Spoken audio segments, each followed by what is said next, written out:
This is 6 News Now, here for you 24 hours a day, online at WLNS.com.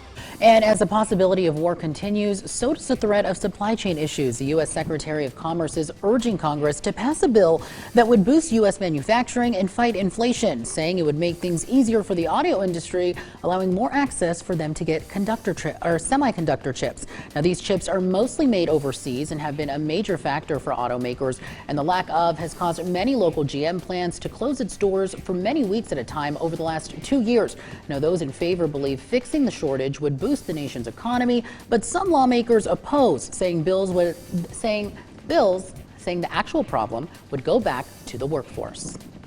I think everybody has learned quite painfully during COVID how vulnerable our supply chains are. We just simply don't have enough people working, have come back from work after the pandemic to be able to fulfill this supply. The bills have already made it through both the House and the Senate independent of one another, but now for a final version must be negotiated to get the same support together. Well, Mother Nature is going to be awfully kind to us here in mid-Michigan for actually the next couple of days. We're going to see a lot of sunshine, and temperatures will still be sticking in the lower 40s for the next couple of days again. Taking a live look at the Capitol right now, you can see not a cloud in sight this morning. Temperatures outside still fairly warm. We are sitting at 23 degrees. However, when we factor in the wind gusts, however, which are pretty heavy at times, we've already maxed out at 17 miles per hour thus far this morning. There's a little bit of a wind chill that we will have to contend with not only this morning, but also as we head throughout the rest of the day today. A little bit quieter over in Grand Ledge. Current winds out of the southwest only at 1 mile per hour, so no significant wind chill in the area. We are still sitting at 14 degrees for the current temperature here. Now in downtown Hillsdale, readings of 24 degrees here. Maximum winds already kicking up to 21 miles per hour for the morning hours thus far as we start off your Sunday. Lots of sunshine over in Jackson, and you can definitely feel it outside. 22 degrees for your current temperature. Winds again still fairly gusty, coming at 18 miles per hour right now.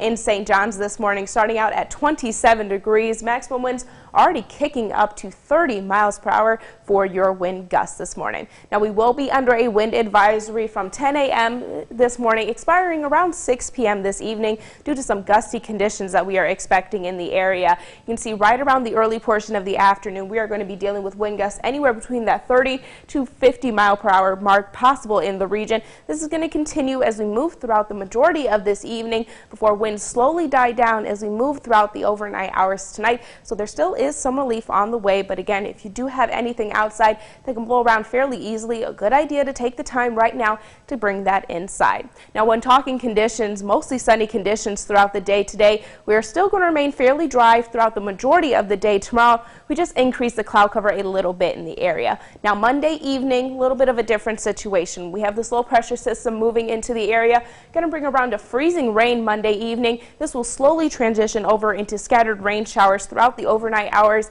and these will likely last for the majority of the day on Tuesday in the region. Temperature wise, we are topping out in the lower 30s for the day today in mid-Michigan. Mostly sunny but fairly gusty. Again, wind gusts peaking right around the 3 o'clock hour this evening. That's when the highest winds are going to be expected. That's also when the wind chills will feel the coldest, but we'll still feel like we are in the lower 30s nonetheless. Your 6-day forecast shows 40-degree temperatures today, tomorrow, as well as we head throughout the day on Tuesday before a cold front sweeps through the area. Kind of clears this out in terms of precipitation, though, for Wednesday and Thursday. However, downside temperatures likely will be colder than what we are seeing today. Friday, we do have a round of light snow coming in the early morning hours that we are expecting. Introducing our new redesigned 6 News mobile app. Our new app features a sleek, modern design, an easy-to-navigate home screen with quick access to local news content, and a localized weather forecast. Subscribing to notifications is easier, and with one tap, you have access to recent push notifications. There are more ways to watch and find video, and a red light alert badge notifies you when we're streaming. Download or update our new local news app today. 6 News, here for you. I'm Siobhan Klipfer, and if you're looking for a different kind of lunch break, check out the Daily Digital Debrief every weekday here for you at 12:30 on WLNS.com and on the 6 News app. It's a little bit of news, a little bit of weather, and a little bit extra. This is one of 2 ice jams the city of Owasso is dealing with right now. Now, officials say unseasonably warm temperatures caused chunks of ice to melt, and those chunks ended up right here in town. Freezing temperatures hasn't allowed them to break up. My son's toys have already floated away. So it was all water yesterday, and now it's just frozen ice in my backyard. Toys covered in snow, furniture frozen in ice. This is what Chastity Johnson's backyard looks like today, full of frozen water from the Shiawassee River. It's directly in my yard. I don't know. 24 hours ago, it looked a lot different. Johnson's backyard was flooded from the ice jams. I can't even have my child play outside in his own yard, and we're on a main street, so he can't play in the front yard. Her son's toys, their backyard furniture, gone. My husband's table, it's not anything that's replaceable, and we've already had 3 chairs float away. That bar he made himself, and obviously it's no longer in use. Owasso City Manager Nathan Henney says he's never seen it like this. I've been city manager here for 4 years. I grew up here, but I don't recall an ice jam ever forming in the downtown. Henney says there are 2 ice jams, one that runs through downtown Owasso and the other is further downstream. He says that one is causing more issues for families like Johnson's who live near the riverbank. For now, he says the city's only option is to wait for warmer weather. Johnson hopes that happens sooner than later. I don't have insurance for this. I can't do anything to fix it. Introducing our new redesigned 6 News mobile app. Our new app features a sleek modern design, an easy-to-navigate home screen with quick access to local news content, and a localized weather forecast. Subscribing to notifications is easier, and with one tap, you have access to recent push notifications. There are more ways to watch and find video, and a red light alert badge notifies you when we're streaming. Download or update our new local news app today. 6 News, here for you. I'm Siobhan Klepfer, and if you're looking for a different kind of lunch break, check out the Daily Digital Debrief every weekday here for you at 12:30 on WLNS.com and on the 6 News app. It's a little bit of news, a little bit of weather, and a little bit extra. We'll see you then. February is a time to reflect and honor the achievements of the Black community as we celebrate Black History Month. 6 News reporter Luke Snyder is here for you with how a man in Jackson is paying tribute to the past by teaching younger generations stories of both tragedy and triumph within the Black community. Thomas Burke lives in Jackson. It's where his family now calls home. But it's stories from his family's past in South Carolina more than a century ago that's left a lasting impact on his life. It's like his spirit is always around me. Burke's great-grandfather Jacob Simpson Settle was born into slavery in 1859 and lived for 79 years. It's a life that, despite never getting to meet him, inspired him to bring his story back to life in this room. It's part of a new exhibit at the Ellis Sharp Museum. All this is inspiring. It just touches me to see where the history was and where it's at now. The difference is night and day.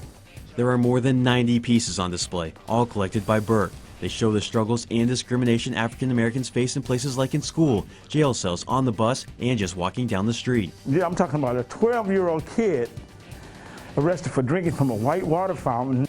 But it also tells stories of triumph from people who are leaders today, and others like his great-grandfather who found a path towards a better life following the Civil War. His owners, the plantation he lived on, let him go to school. And from that, he became a school teacher himself.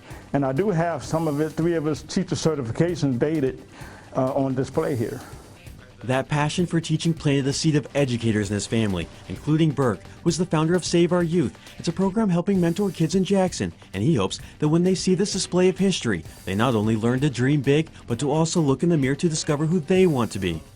Educational, inspirational, and hopefully we can get persons to understand it's also important to learn where they come from. The display is completely free to visit and will be up at the museum until March 16th. Anybody that can make it here, I think they will be inspired. Here for you in Jackson, Luke Snyder, 6 News. This is 6 News Now. We will begin in 60 seconds.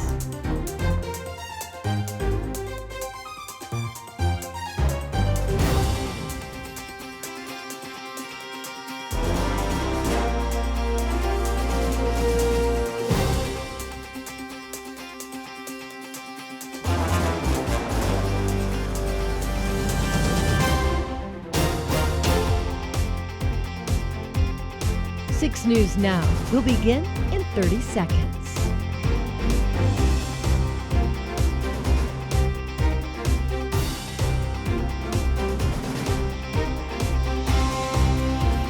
Don't go anywhere. 6 News Now will begin shortly.